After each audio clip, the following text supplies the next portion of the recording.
warahmatullahi wabarakatuh. Perkenalkan, nama saya Melica Putri Maulida dari Prodi S1 Gizi dengan NIM 202002019. Di sini saya akan memperhatikan tentang bahan makanan, yaitu kacang-kacangan.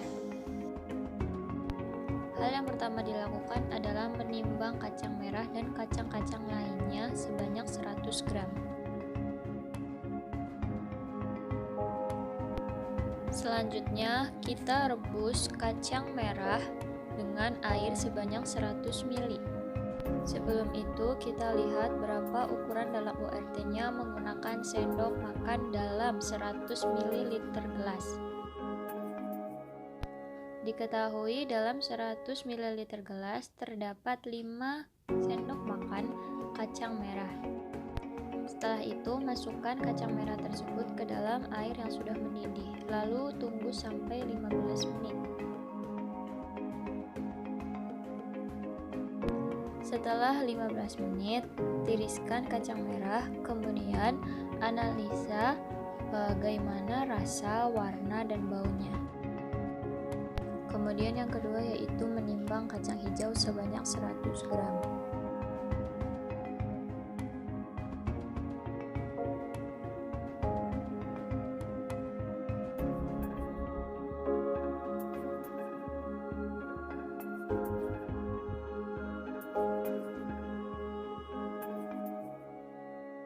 Kemudian rebus pula kacang hijau dengan air sebanyak 100 ml. Kemudian siapkan gelas 100 ml untuk mengetahui berapa sendok makan dalam 100 ml gelas tersebut.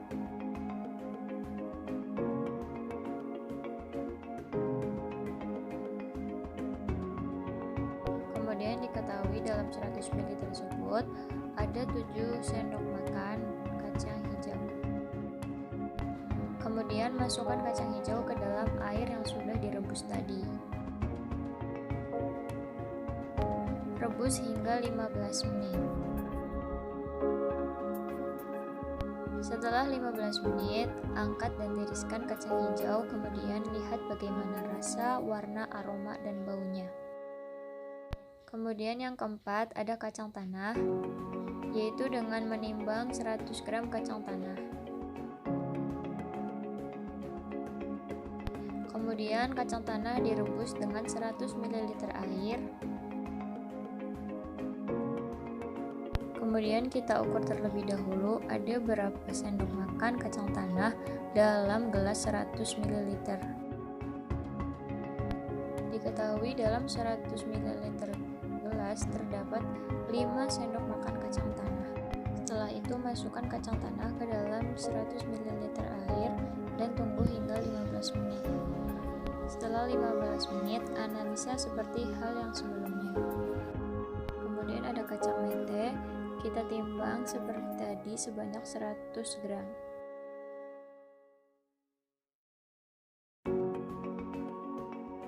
Setelah itu kita sangrai kacang mete selama 20 menit.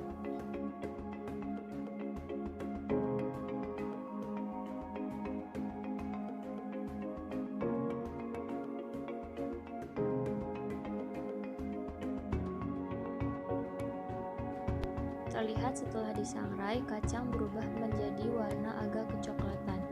Tulis dalam hasil analisa. Selanjutnya ada kacang kenari, timbang juga sebanyak 100 gram.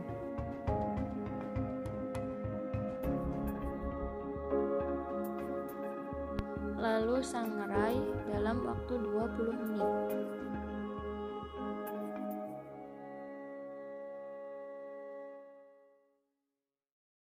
Setelah 20 menit terlihat perbedaannya, yaitu kacang menjadi lebih kecoklatan.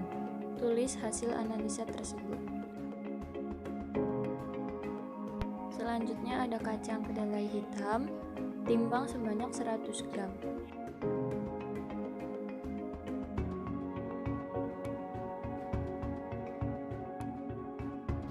Kemudian siapkan air sebanyak 100 ml untuk merebus kacang kedelai hitam.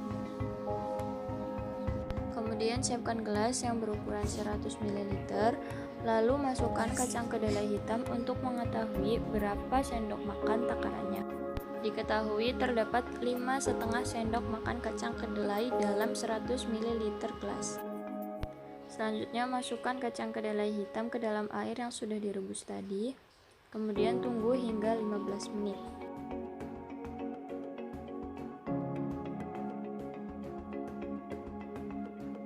Setelah 15 menit, tiriskan kacang kedelai tersebut.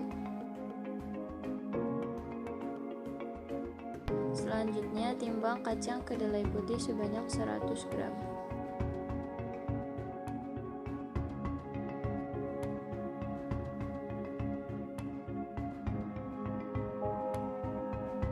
Kemudian, masukkan air sebanyak 100 ml untuk merebus kacang kedelai.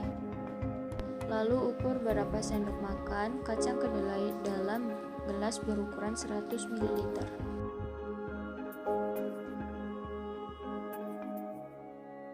Kemudian diketahui terdapat 5 sendok makan kacang kedelai dalam gelas 100 ml. Lalu rebus kacang kedelai tersebut selama 15 menit.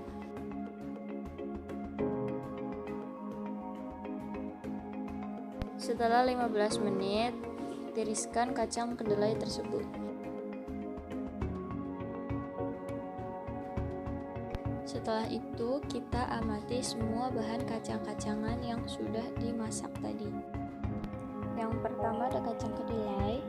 Kacang kedelai memiliki warna putih yang agak kekuningan, kemudian bentuknya bulat, lalu memiliki rasa sedikit manis, tekstur setelah direbus menjadi empuk, bau seperti kedelai pada umumnya. Kemudian yang kedua ada kedelai hitam. Kacang kedelai memiliki warna hitam yang pekat, bentuknya bulat, rasanya hambar namun sedikit pahit, kemudian tekstur setelah direbus menjadi empuk dan tidak ada bau. Selanjutnya ada kacang tanah. Kacang tanah memiliki warna yang kecoklatan, berbentuk lonjong, rasanya hambar, tekstur setelah direbus menjadi empuk namun agak keras, kemudian sedikit berbau tanah. Kemudian ada kacang hijau. Kacang hijau memiliki warna yang hijau, berbentuk bulat kecil, rasanya hambar tapi agak sedikit manis, tekstur setelah direbus menjadi empuk, kemudian tidak berbau. Selanjutnya ada kacang merah. Kacang tanah memiliki warna merah bata, berbentuk lonjong, rasanya hambar, tekstur setelah direbus menjadi empuk, kemudian tidak memiliki bau. Lalu ada kacang kenari. Kacang kenari memiliki warna putih, namun setelah disangrai warnanya menjadi kecoklatan, berbentuk oval, rasanya hambar, tekstur setelah disangrai tetap keras, kemudian baunya sedikit seperti bau mentega. Kemudian ada kacang mete. Kacang mete memiliki warna yang agak kekuningan, kemudian bentuknya memiliki bentuk khusus seperti huruf U, kemudian rasanya hambar dan sedikit pahit, kemudian teksturnya keras setelah disangrai, kemudian tidak memiliki bau. Demikian praktikum yang saya lakukan. Apabila ada kesalahan dalam praktikum tadi, mohon dimaafkan.